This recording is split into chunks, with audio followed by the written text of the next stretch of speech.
The 2013 Golden Flake A-Day game was a sloppy one for the Crimson Tide as the Alabama football team committed 9 turnovers. Through the turnovers, the white team, holding the first team offense, was able to beat the first team defense and the Crimson team 17-14. After seeing the first 2 scrimmages of spring practice, Alabama head coach Nick Saban said he was not expecting the sloppy play.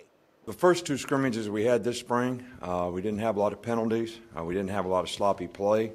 I thought that, there was obviously a lot of good things out there in terms of the execution, some of the players making big plays.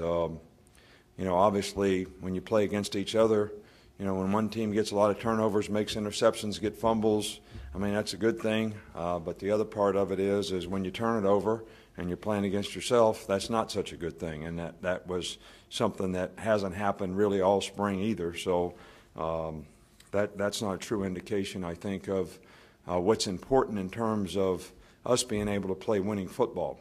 The 6 interceptions throughout the game made it a rough showing for the reserve quarterbacks behind award-winning starter A.J. McCarron.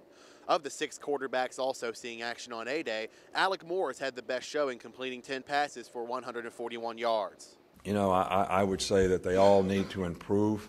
Alex probably played as well as any of them.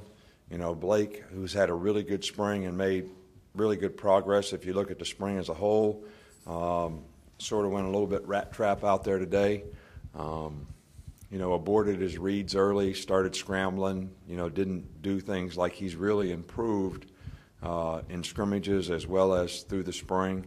I thought some of the young guys were a little bit antsy and had trouble managing the game, getting in the right formation, getting a call, which, can be expected, but we certainly need for those guys to develop as well. The team will now enter the offseason and take some time off before summer workouts and the beginning of preseason camp in early August. Reporting from Bryant-Denny Stadium in Tuscaloosa, I'm Brett Hudson.